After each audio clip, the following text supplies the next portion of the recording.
Welcome to SV news. ముందు headlines చూద్దాం.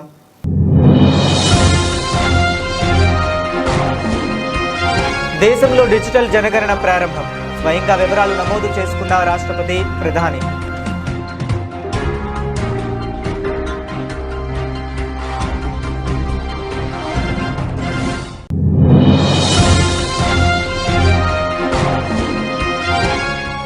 రెండు 2047 నాటికి అభివృద్ధి చెందిన భారతదేశం, ఇదే మన దృక్పథం, ఇదే మన లక్ష్యమన్న ప్రధాని మోదీ.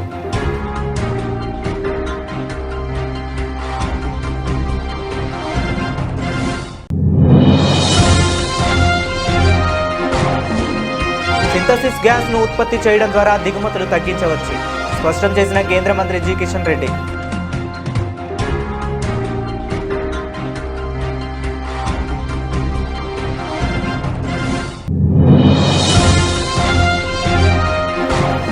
పాకిస్తాన్ను సముద్ర గర్భంలో కలిపేసేందుకు కొద్ది నిమిషాల దూరంలోనే ఉంది.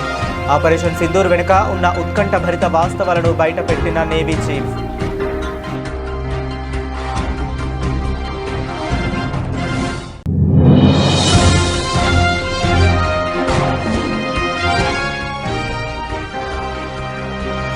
ఆయిల్ ఫామ్ సాగు పెరిగే అవకాశం, వెల్లడించిన మంత్రి తుమ్మల.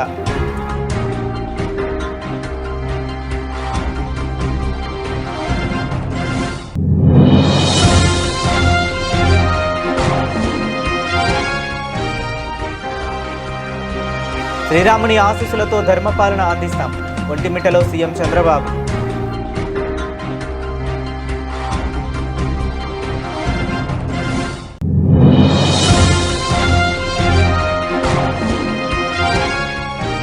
హైదరాబాద్లో దోమల బెడదను నివారించడంలో ప్రభుత్వం సంపూర్ణంగా విఫలమైంది. సర్కార్పై బీఆర్ఎస్ ఎమ్మెల్యే సుధీర్ రెడ్డి విమర్శలు.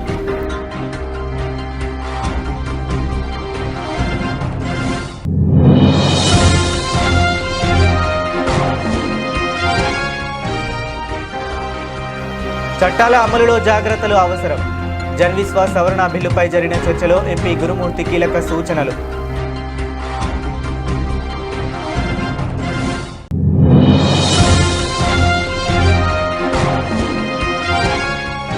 మల్కాజ్గిరి పరిధిలో క్రీడా మౌలిక సదుపాయాల అభివృద్ధికి నిధులు మంజూరు చేయండి.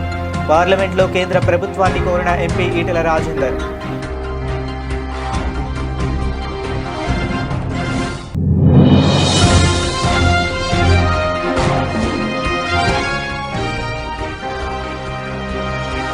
ఏళ్ల తరువాత మళ్లీ హిందూ మతంలోకి, భూమన చొరవతో సనాతన ధర్మంలోకి బాల్య స్నేహితులు.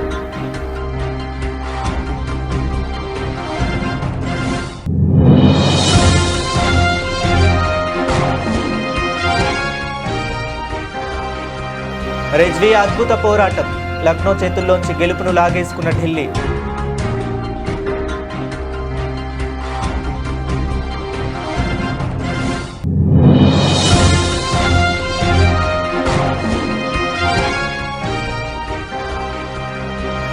కుప్పకూలిన స్టాక్ మార్కెట్లు, సెన్సెక్స్ 1400 పాయింట్లు పతనం.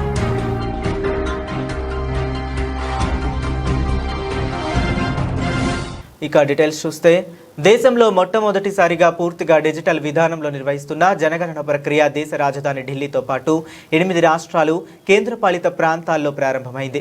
ఈ స్వీయ నమోదు కార్యక్రమంలో రాష్ట్రపతి ద్రౌపది ముర్ము, ప్రధాని మోదీ పాల్గొని తమ వివరాలను నమోదు చేసుకున్నారు. రాష్ట్రపతి భవన్లో ఆన్లైన్ పోర్టల్ ద్వారా రాష్ట్రపతి తమ కుటుంబ వివరాలు నమోదు చేశారు. ప్రధాని నరేంద్ర మోదీ కూడా తన వివరాలను ఆన్లైన్లో నమోదు చేసుకుని దేశ ప్రజలందరూ ఈ ప్రక్రియలో పాల్గొనాలని పిలుపునిచ్చారు. వారితో పాటు ఉపరాష్ట్రపతి సిపి రాధాకృష్ణన్, కేంద్ర హోంమంత్రి అమిత్ షా కూడా ఆన్లైన్లో తమ వివరాలను నమోదు చేసుకున్నారు. జనగణన ప్రారంభమైన తొలి రోజే సుమారు 55,000 కుటుంబాలు స్వీయ నమోదు సదుపాయాన్ని వినియోగించుకున్నట్లు అధికారులు తెలిపారు. ఈసారి జనగణనను 2 దశల్లో నిర్వహించుకున్నారు. మొదటి దశలో ఇళ్లను, రెండో దశలో జనాభాను లెక్కిస్తారు. ఈసారి కులగణన కూడా చేపడతారు. డిజిటల్ జనగణనలో భాగంగా ప్రజలు స్వయంగా తమ వివరాలను ఆన్లైన్ పోర్టల్, మొబైల్ యాప్ ద్వారా నమోదు చేసుకోవచ్చు. 14 భాషల్లో ఈ పోర్టల్, యాప్ అందుబాటులో ఉండనుంది. మొదటి దశ జనగణన ప్రక్రియ ఏప్రిల్ 1 నుంచి సెప్టెంబర్ 30 వరకు జరగనుంది.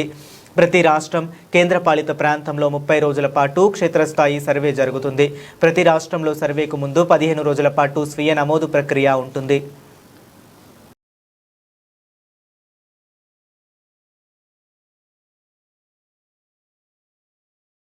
పాత వ్యవస్థలో ఒకరు అధికారి అయినప్పుడు అధికారంపై దృష్టి ఉండేదని మనందరికీ తెలుసని, కానీ నేడు దేశం కర్తవ్యానికి బీజేపీ ఎక్కువ ప్రాధాన్యత ఇస్తుందని ప్రధాని నరేంద్ర మోదీ తెలిపారు. మనం మన ప్రస్తుత ప్రయత్నాలను భవిష్యత్తు అనే విస్తృత దృక్పథంతో చూడాలని సూచించారు. 2047 నాటికి అభివృద్ధి చెందిన భారతదేశంగా మన దృక్పథం, ఇదే మన లక్ష్యం అని మోదీ పిలుపునిచ్చారు. ये बात हम सब जानते हैं कि पुरानी व्यवस्था में जोर अधिकारी होने पर ज्यादा होता था, लेकिन आज देश का जोर कर्तव्य भावना पर ज्यादा है. पद नहीं, कार्य का महत्व बढ़े. संविधान भी हमारे कर्तव्यों से ही हमें अधिकार प्रदान करता है. हर फैसले से पहले जब आप ये सोचेंगे कि आपकी ड्यूटी क्या कहती है, तो आपके फैसलों का इंपैक्ट अपने आप कई गुना बढ़ जाएगा. और मैं आपसे एक बार फिर दोहराऊंगा, हमें हमारे वर्तमान प्रयासों को भविष्य के बड़े कैनवास पर देखना चाहिए. 2047 विकसित भारत, यही कैनवास है हमारा, यही लक्ष्य है. हम आज जो काम कर रहे हैं, इसका असर देश की विकास यात्रा पर क्या होगा, हमारे एक निर्णय से कितने नागरिकों का जीवन बदल सकता है. हमारा एक इंडिविजुअल ट्रांसफॉर्मेशन कैसे इंस्टीट्यूशनल ट्रांसफॉर्मेशन बन सकता है, ये प्रश्न हमारे हर प्रयास का हिस्सा होना चाहिए. अपने अनुभव से ప్రస్తుతం భారతదేశం పెట్రోలియం, అమోనియా మరియు ఎరువులను గణనీయమైన పరిమాణంలో దిగుమతి చేసుకుంటుందని కేంద్ర బొగ్గు గనుల శాఖ మంత్రి జి కిషన్ రెడ్డి తెలిపారు. ఈ సందర్భంగా ఆయన మాట్లాడుతూ, ఈ దిగుమతులకు భారతదేశం వద్ద తక్షణ ప్రత్యామ్నాయం ఉందని, అదే బొగ్గు వాయువుగా మార్చే ప్రక్రియ అని చెప్పుకొచ్చారు. బొగ్గు వాయువుగా మార్చే ప్రక్రియను ఉపయోగించి సింథసిస్ గ్యాస్ను ఉత్పత్తి చేయడం ద్వారా ఆ తర్వాత ఈ సింగాస్ను వివిధ తుది ఉత్పత్తులుగా మార్చడం ద్వారా దిగుమతులపై దేశం యొక్క ఆధారపడటాన్ని తగ్గించడానికి ఈ సాంకేతిక అపారమైన సామర్థ్యాన్ని అందిస్తుందన్నారు. ఈ విషయంలో ప్రధానమంత్రి అధ్యక్షతన జరిగిన మంత్రివర్గ సమావేశంలో ఇటీవల 8,500 కోట్ల విలువైన ప్రోత్సాహక పథకాన్ని ఆమోదించారని కిషన్ రెడ్డి తెలిపారు. अभी जितने भी हम पेट्रोलियम का इंपोर्ट करते हैं, अमोनियम इंपोर्ट करते हैं, फर्टिलाइजर इंपोर्ट करते हैं, इसका भारत का तुरंत एक सब्स्टिट्यूट है कोल गैसिफिकेशन. कोल गैसिफिकेशन के द्वारा जो प्रोसेस करके सिनगैस डेवलप करके सिनगैस को अलग अलग प्रोडक्ट्स के रूप में कन्वर्ट करके देश का जो इंपोर्ट डिपेंडेंसी है उस कम करने के लिए एक बड़ा एक मात्रा है कोल गैसिफिकेशन. इसमें अभी हम एक 8,500 करोड़ का इंसेंटिव स्कीम कैबिनेट अप्रूवल किया है आदरणीय प्रधानमंत्री जी की अध्यक्षता में. उसके अंदर लगभग 6,500 करोड़ के अलग अलग जो एप्लीकेशंस कॉल करके एक्सपर्ट कमेटी कायम करके कुछ हमारा पीएसयूज 4-5 पीएसयूज को भी दिया है, कुछ प्राइवेट सेक्टर लोगों को दिया है, और उसमें 8,500 करोड़ में सेकंड फेज भी है. आने वाले दिन में government of India whole of government approach के साथ मिलकर काम करते हुए जो भी कोल गैसिफिकेशन का प्रोजेक्ट्स नए लोगों को बुलाना चाहिए, नए लोगों को इन्वेस्टमेंट करना चाहिए, क्योंकि कोल फील्ड में अलग अलग बड़ा बड़ा कंपनीज है, वो सभी लोग गैसिफिकेशन प्रोजेक्ट्स में भी आना चाहिए, ऐसा मेरा इच्छा है. इसके लिए मैं सबसे जल्दी उनसे मिलकर उनको सबको मैं अनुरोध करने वाला हूं, क्योंकि कोल गैसिफिकेशन में जो अंडरग्राउंड हो, सरफेस हो, लाखों करोड़ रुपए अभी इन्वेस्टमेंट आ सकते हैं, कर सकते हैं. इवन फॉरेन कंपनीज भी इसमें పాకిస్తాన్ను సముద్ర గర్భంలో కలిపేసేందుకు భారత్ కేవలం కొద్ది నిమిషాల దూరంలోనే ఉంది అంటూ ఆపరేషన్ సింధూర్ సమయంలో భారత నౌకాదళం ఎంతటి దూకుడుగా వ్యవహరించిందో navy chief admiral Dinesh K Tripathi వివరించారు. ఈ వ్యాఖ్యలు ఇప్పుడు దేశవ్యాప్తంగా సంచలనం రేపుతున్నాయి. ముంబైలో జరిగిన నావల్ ఇన్వెస్టిచర్ సెరమనీలో ప్రసంగించిన అడ్మిరల్ త్రిపాఠి ఆపరేషన్ సింధూర్ వెనుక ఉన్న ఉత్కంఠభరిత వాస్తవాలను బయటపెట్టారు. మేము సముద్రం నుండి పాకిస్తాన్ను విరుచుకుపడటానికి కేవలం నిమిషాల దూరంలో ఉన్నాం. సరిగ్గా అదే సమయంలో భారత్ తమపై దాడులను నిలిపివేయాలని పాక్ అభ్యర్థించింది అని ఆయన వెల్లడించారు.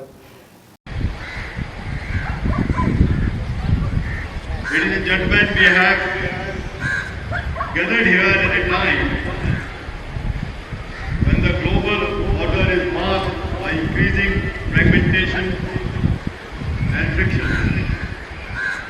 In such an environment, seas are no longer secondary theaters where continental conflicts spill over. Instead, they are becoming the first arena where strategic intent is signaled and contested, often with disproportionate consequences. Recent developments in the Straits of Hormuz brings this to sharp focus. Since the start of the conflict, well into this week, more than 23 merchant vessels have been attacked. Nearly 1,900 vessels remain stranded. And daily traffic has fallen to just 6 or 7 transits compared to the pre-conflict average of about 130. Operation Sindoor demonstrated exemplary readiness and resolve of our Navy as our units undertook swift deployment and maintained a highly aggressive posture throughout the period. It is now not a hidden fact that we were just minutes away from striking Pakistan from sea when they requested stoppage of kinetic action. Through swift and resolute actions during our Sindoor, the Indian Navy reinforced the nation's confidence and trust in its capabilities. రాష్ట్రంలో oil form సాగుకు ప్రోత్సాహం కలిగించే దిశగా మరో సానుకూల పరిణామం చోటు చేసుకుందని మంత్రి తుమ్మల నాగేశ్వరరావు తెలిపారు. ఇప్పటి వరకు టన్నుకు 21,546గా ఉన్న గెలల ధర 1,459 మేర పెరిగి ప్రస్తుతం 23,005కు చేరుకుందని తెలిపారు. ధరలు పెరగటం రైతుల్లో నమ్మకాన్ని పెంచుతుందని, భవిష్యత్తులో మరింత మంది రైతులు ఆయిల్ ఫామ్ సాగు వైపు మళ్లే అవకాశాలు ఉన్నాయని పేర్కొన్నారు. కాగా కేంద్ర వ్యవసాయ మంత్రి శివరాజ్ సింగ్ చౌహాన్ నిర్వహించిన వీడియో కాన్ఫరెన్స్లో మంత్రి తుమ్మల మాట్లాడుతూ ఫార్మర్ రిజిస్టరీ నమోదులో దేశంలోనే తెలంగాణ ముందుందని, 3 నెలల్లో ఈ కార్యక్రమాన్ని పూర్తి చేస్తామని తెలిపారు. రైతులు సమగ్ర డేటా ద్వారా ప్రభుత్వ పథకాల అమలు మరింత పారదర్శకంగా జరుగుతుందని అభిప్రాయపడ్డారు. ఖరీఫ్ సీజన్ దృష్టిలో ఉంచుకుని రాష్ట్ర కోటా మేరకు యూరియా సరఫరా చేయాలని కేంద్ర మంత్రిని కోరారు.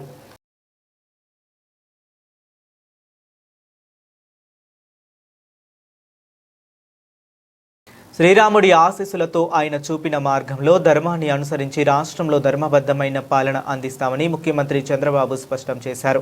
రాముడి పేరు వినగానే సుపరిపాలన, రామరాజ్యం గుర్తుకు వస్తాయని, అదే స్ఫూర్తితో తమ కూటమి ప్రభుత్వం పనిచేస్తోందని అన్నారు. కడప జిల్లా ఒంటిమిట్టలోని శ్రీ కోదండరామస్వామి వారి వార్షిక బ్రహ్మోత్సవాల్లో భాగంగా జరిగిన శ్రీ సీతారాముల కళ్యాణ మహోత్సవంలో ఆయన తన అర్ధాంగి భువనేశ్వరితో కలిసి పాల్గొన్నారు. రాష్ట్ర ప్రభుత్వం తరపున స్వామివారికి పట్టు వస్త్రాలు, ముత్యాల తలంబ్రాలు సమర్పించారు. ఈ సందర్భంగా జై శ్రీరామ్ నినాదంతో తన ప్రసంగాన్ని ప్రారంభించిన చంద్రబాబు రాష్ట్ర ప్రజలు సుభిక్షంగా, సంపద, ఆరోగ్యంతో సంతోషంగా ఉండాలని శ్రీరాముడిని ప్రార్థించినట్లు తెలిపారు.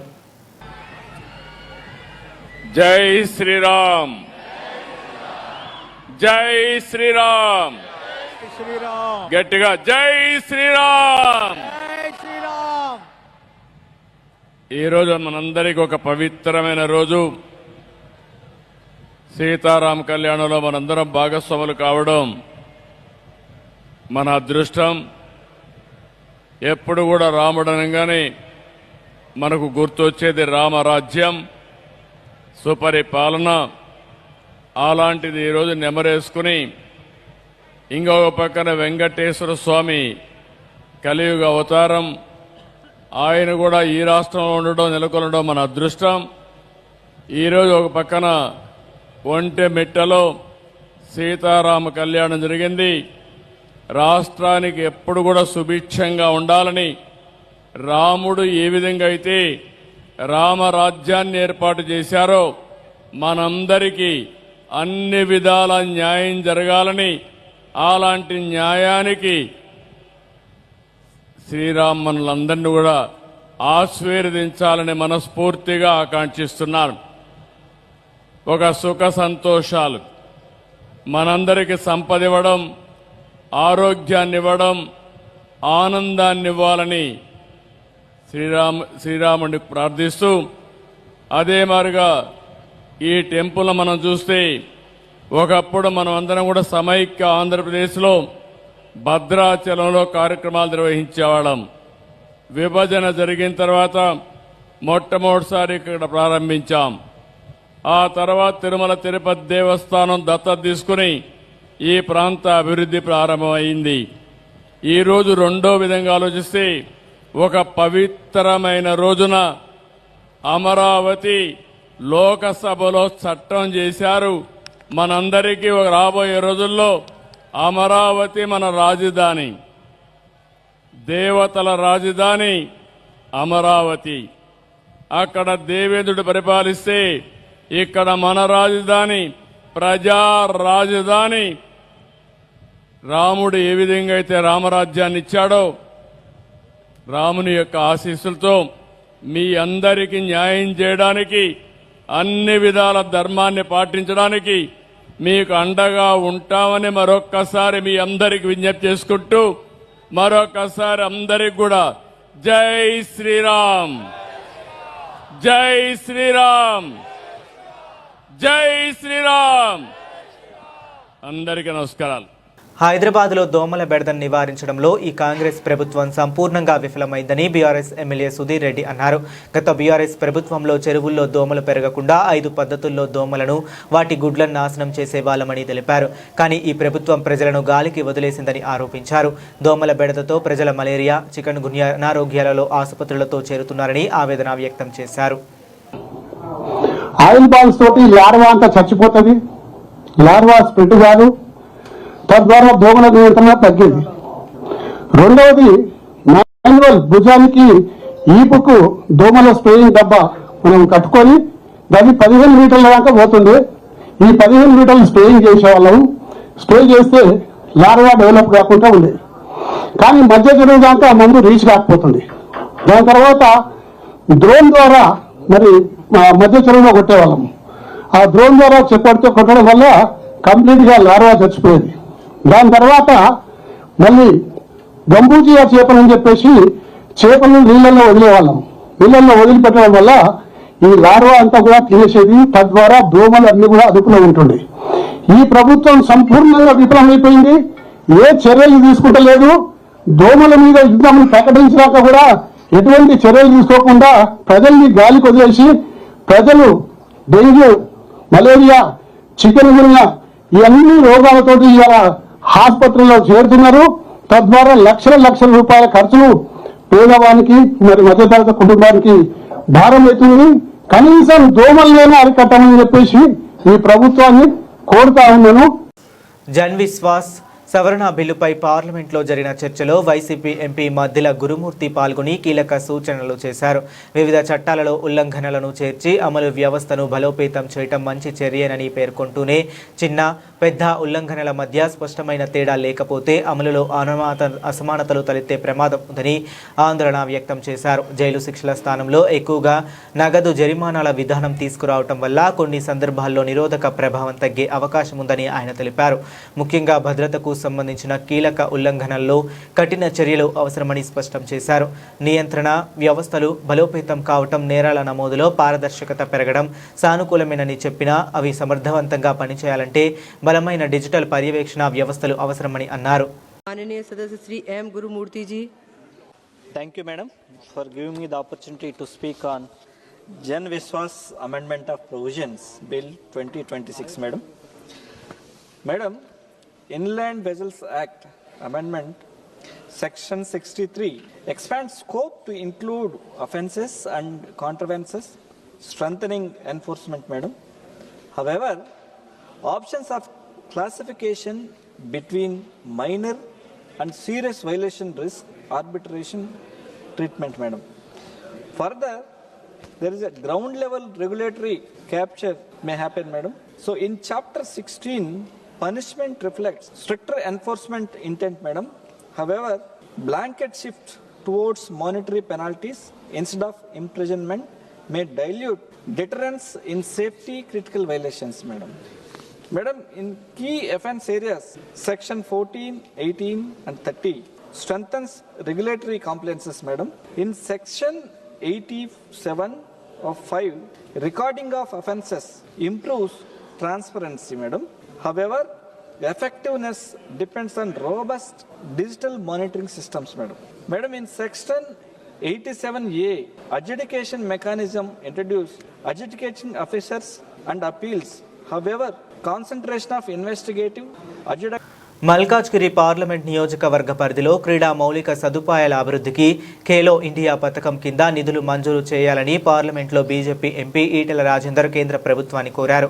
మేడ్చల్ రామంతపూర్లోని ప్రభుత్వ పాలిటెక్నిక్ కళాశాలలో సుమారు 1500 మంది గ్రామీణ ప్రాంత విద్యార్థులు విద్యను అభ్యసిస్తున్నారని, విద్యార్థుల సమగ్ర అభివృద్ధికి, శారీరక దృఢత్వానికి క్రీడలు ఎంతో దోహదపడతాయన్నారు. విద్యార్థుల సౌకర్యార్థం సదరు కళాశాల ఆవరణలో వాలీబాల్, బాస్కెట్బాల్ మరియు టెన్నిస్ క్రీడల కోసం అధునాతన సింథటిక్ కోర్టులను నిర్మించాలని, అందుకు అవసరమైన నిధులను వెంటనే మంజూరు చేయాలని కేంద్ర ప్రభుత్వాన్ని విజ్ఞప్తి చేశారు. రాజేందర్ జీ. అధ్యక్ష మహోదయ్, I would like to draw the kind attention and intervention of the Government of India in sanctioning sports infrastructure under the Khelo India scheme in my parliamentary constituency, Adhyaksha Mehta. Government Polytechnic College located in Ramantapur, Government Polytechnic College located in Medchal area, Adhyaksha Mehta. Both the government Polytechnic colleges have served more than 1,500 students, predominantly from rural and economically disadvantaged backward backgrounds, Adhyaksha Mehta. Despite limited resources, the college has consistently encouraged holistic development through active participation in sports and extracurricular activities. However, the absence of basic infrastructure such as synthetic courts for basketball, volleyball and tennis has severely constrained the students' ability to train and compete effectively. The proposed facilities would not only enhance physical well-being and discipline among youth, but also align with the national vision of nurturing grassroots sports talent. Given the strategic location of the college and its initiative student base, this initiative would serve as a model for equitable sports development in urban region. I urge upon the Union government to consider this proposal under the Khelo India scheme. Thank you, Adhyaksha Mehta. తిరుపతిలో ఒక ఆసక్తికర సన్నివేశం చోటు చేసుకుంది. TTD మాజీ chairman, Tirupati మాజీ MLA Bhumana Karunakar Reddy నివాసంలో హిందూ మత పునర్స్వీకరణ మహోత్సవం జరిగింది. 30 ఏళ్ల క్రితం ఇస్లాం మతం స్వీకరించిన ఓ జంట భూమన చొరవతో తిరిగి సనాతన ధర్మంలోకి వచ్చారు. ఈ సందర్భంలో భూమన తన నివాసంలో ప్రత్యేక హోమం నిర్వహించి వారిని హిందూ మతంలోకి ఆహ్వానించారు. తిరుపతికి చెందిన శ్రీనివాసులు రెడ్డి, పుష్ప దంపతులు సుమారు 30 ఏళ్ల క్రితం జీవనోపాధి కోసం కువైత్ వెళ్లారు. అక్కడ పరిస్థితుల దృష్ట్యా వారు ఇస్లాం మతం స్వీకరించి తమ పేర్లను అబ్దుల్లా, అమీనాగా మార్పుకున్నారు. 5 ఏళ్ల క్రితం తిరిగి స్వస్థలానికి వచ్చిన వీరు తిరుపతిలోని పీకే లేఅవుట్లో నివాసం ఉంటున్నారు. ఈ క్రమంలో తన స్నేహితుడు మతం మారాడని తెలుసుకున్న భూమన తిరిగి హిందూ ధర్మంలోకి రావాలని కోరారు. ముఖ్యంగా గత 2 ఏళ్లుగా ఆయన పదే విజ్ఞప్తి చేయడంతో శ్రీనివాసుల రెడ్డి దంపతులు ఆలోచించి సనాతన ధర్మంలోకి తిరిగి రావాలని నిర్ణయించుకున్నారు. ఈ నిర్ణయాన్ని భూమనకు తెలుపగా ఆయన తన పద్మావతిపురంలోని నివాసంలోనే ఈ కార్యక్రమాన్ని ఏర్పాటు చేశారు. ఈ కార్యక్రమం అనంతరం భూమన కరుణాకర్ రెడ్డి మాట్లాడుతూ గత ప్రభుత్వంలో వైఎస్ జగన్ ఆదేశాలతో 60 మంది పీఠాధిపతులతో సదస్సు నిర్వహించాం. ఇతర మతాల్లోకి వెళ్లిన వారిని తిరిగి హిందూ మతంలోకి తీసుకురావడానికి ఒక ప్రత్యేక వేదిక ఏర్పాటు చేయాలని ఆ సదస్సులో తీర్మానించాం. అయితే కూటమి ప్రభుత్వం వచ్చి 2 ఏళ్లు అవుతున్నా ఆ నిర్ణయాన్ని అమలు చేయలేదు. ప్రభుత్వం ఆ పని చేయకపోయినా జగన్ ఆశయానికి అనుగుణంగా నా స్నేహితుడిని తిరిగి హిందూ ధర్మంలోకి తీసుకురావడం ఎంతో సంతృప్తినిచ్చింది అని భూమన వ్యాఖ్యానించారు.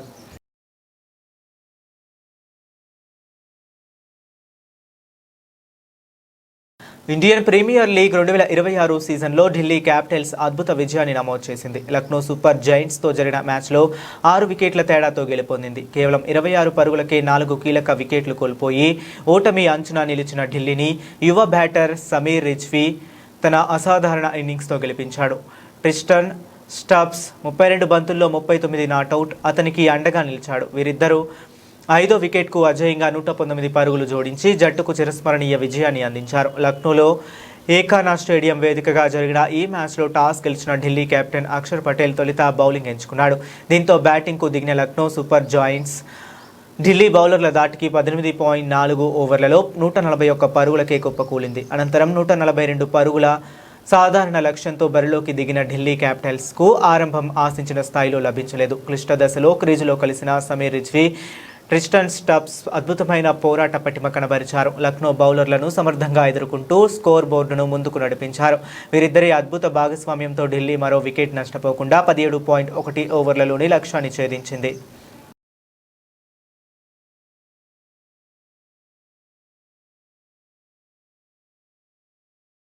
అంతర్జాతీయంగా నెలకొన్న యుద్ధ భయాలు భారత స్టాక్ మార్కెట్లను కుదిపేశాయి. ఇరాన్పై దాడులు కొనసాగుతాయని అమెరికా అధ్యక్షుడు డొనాల్డ్ ట్రంప్ ప్రకటించడంతో పెరిగిన చమురు ధరలు సూచీలపై తీవ్ర ప్రతికూల ప్రభావాన్ని చూపాయి. గురువారం ట్రేడింగ్ ప్రారంభమైన కొద్దిసేపటికే మార్కెట్లు భారీ పతనాన్ని నమోదు చేశాయి. బీఎస్ఈ సెన్సెక్స్ ఏకంగా 1400 పాయింట్లకు పైగా కుప్పకూలగా ఎన్ఎస్ఈ నిఫ్టీ 400 పాయింట్లకు పైగా నష్టపోయింది. ట్రంప్ ప్రకటనతో అంతర్జాతీయ మార్కెట్లో బ్రెంట్ క్రూడ్ ఆయిల్ ధర బ్యారెల్కు $4 పైగా పెరిగి $106 వద్దకు చేరింది. ఈ ప్రభావంతో మార్కెట్ ప్రారంభంలోనే సెన్సెక్స్ 1416 పాయింట్లు నష్టపోయి 71,718 వద్ద, నిఫ్టీ 429 పాయింట్లు కోల్పోయి 22,250 దిగువన ట్రేడ్ అయ్యాయి. అన్ని రంగాల సూచీలు నష్టాల్లోనే కొనసాగుతున్నాయి. ముఖ్యంగా ఫార్మా, పిఎస్యు బ్యాంక్, రియాలిటీ రంగాలు 3% పైగా పతనమయ్యాయి.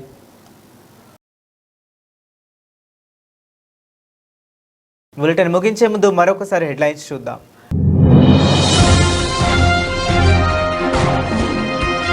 దేశంలో డిజిటల్ జనగణన ప్రారంభం. స్వయంగా వివరాలు నమోదు చేసుకున్న రాష్ట్రపతి, ప్రధాని.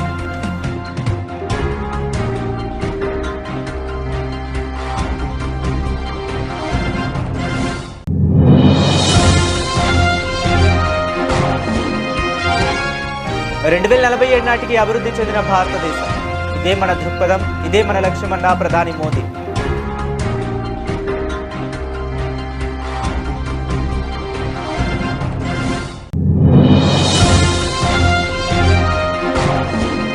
సింథసిస్ గ్యాస్ ను ఉత్పత్తి చేయడం ద్వారా దిగుమతులు తగ్గించవచ్చు, స్పష్టం చేసిన కేంద్ర మంత్రి G Kishan Reddy.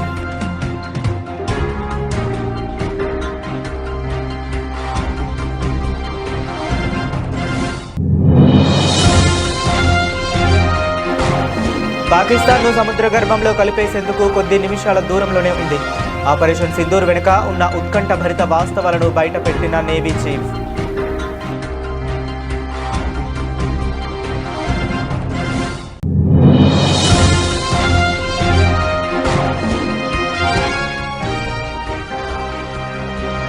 Oil form సాగు పెరిగే అవకాశం వెల్లడించిన మంత్రి తుమ్మల.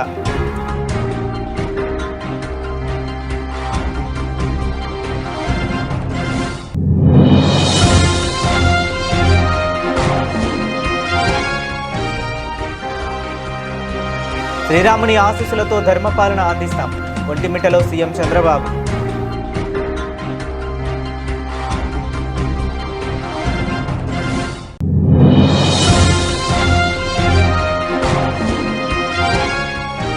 హైదరాబాద్లో దోమల బెడదను నివారించడంలో ప్రభుత్వం సంపూర్ణంగా విఫలమైంది. సర్కార్పై బీఆర్ఎస్ ఎమ్మెల్యే సుధీర్ రెడ్డి విమర్శలు.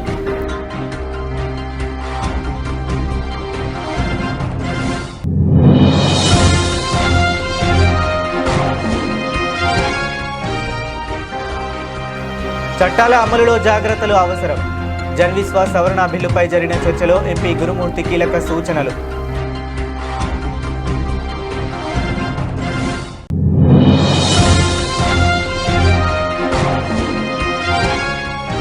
మల్కాజ్గిరి పరిధిలో క్రీడా మౌలిక సదుపాయాల అభివృద్ధికి నిధులు మంజూరు చేయండి. పార్లమెంట్లో కేంద్ర ప్రభుత్వాన్ని కోరిన ఎంపీ ఈటెల రాజేందర్.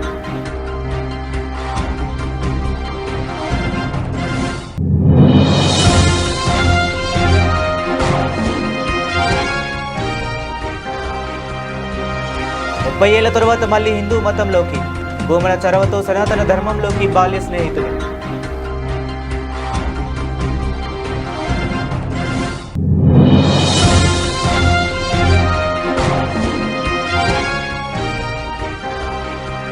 రెజ్వీ అద్భుత పోరాటం.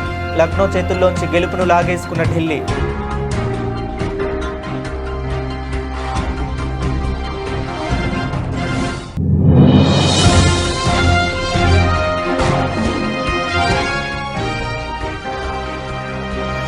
కుప్పకూలిన స్టాక్ మార్కెట్లు. సెన్సెక్స్ 1400 పాయింట్లు పతనం.